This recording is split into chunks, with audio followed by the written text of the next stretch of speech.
হ্যাঁ দিদি, এই মন্দিরটা কটার থেকে কটা খোলে?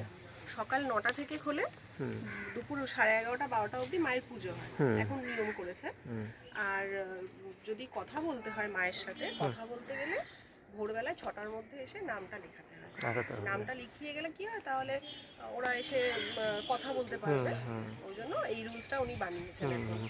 মা তো খুবই জাগ্রত, মা প্রচুর খুব লোক। জাগ্রত। হুম, মা মার খুবই বিষয়ে জাগ্রত, একটু। সববার কাজ হয়। এমন কোনো মানুষ এখনো পর্যন্ত আসেনি যার কাজ হয়নি। এটা কত বছর ধরে মন্দিরটা আছে? মন্দির তো তাও 23-24 বছরের পুরনো।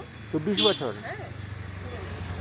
আর আগে। এমনি এত ভিড় বেড়ে গেছে, সোশ্যাল মিডিয়ায় যখন পোস্ট করা হয়েছে ইউটিউব ফেসবুকে, তখন এত ভিড়টা বেড়েছে। হুম এত দূর দূর দূরান্ত থেকে লোক আসছে। হুম। আগে তো আমি এসেছিলাম, আপনার কাছেই নিয়েছিলাম, হ্যাঁ আমরা আবার আসবো। হ্যাঁ। তো এটা সন্ধ্যে কটা অবধি ইয়ে হয়, সন্ধ্যে পুজোটা এই কখন দেখুন, হয়? পুজো টুজো দিতে গেলে আপনাকে সকালেই আসতে হবে, কথা বলতে গেলে আর পুজো দিতে গেলে সকালেই আসতে হবে। আর সন্ধ্যেবেলা খালি দর্শন হয়। আচ্ছা। ধূপকাঠি মোমবাতি দিলে হয়তো মাকে একটু স্মরণ করলেন, দর্শন করলেন, সেই জন্য বিকেলবেলা সন্ধ্যেবেলা আসতে পারেন। পুজো আর কথা বলতে গেলে আপনাকে সকালেই আসতে হবে। বাহ, থ্যাংক ইউ দিদি। এই দিদির কাছ থেকে আমরা সব পুজো টুজো নিয়ে যাই, সকালবেলাও নিয়ে গেছিলাম। যারা কমেন্ট করেছিলেন, কমেন্টের মাধ্যমে যারা পুজো দিতে বলেছিলেন, এই দিদিভাইয়ের কাছ থেকে নিয়েছিলাম।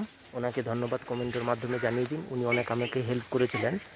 তো ভালো থাকবেন, সুস্থ থাকবেন, জয় মা মনসা। ওনার কাছে, আচ্ছা আপনার কাছে এই মন্দিরে ফটো পাওয়া যাবে তো? হ্যাঁ হ্যাঁ, আমার কাছে ফটোও রাখি। ফটোও রাখেন? মায়ের মায়ের ফটো থাকে। ফটো, ফুল, মিষ্টি সব বলে সব দিন। সব ফল, এই ফলটা বাদ দিয়ে ফুল, দুধ, কলা, আলতা, সিঁদুর, ধূপকাঠি, মোমবাতি, মায়ের ফটো, শাড়ি সব থাকে। আরও ইয়ে জুতো রাখলে তো পুরো ফ্রিতে। জুতো রাখলে পয়সা লাগে না। জুতো রাখুন, হেলমেট রাখুন, ব্যাগ রাখুন, তার জন্য কোনো চার্জ লাগে না। আচ্ছা, আর জলের বোতল টোতল সব জলের বোতল আপনার? টোতল সব পেয়ে যাবেন। আচ্ছা, আপনার বাড়ি এখানেই তো? হ্যাঁ হ্যাঁ হ্যাঁ, এখানে। থ্যাংক ইউ দিদি। ধন্যবাদ।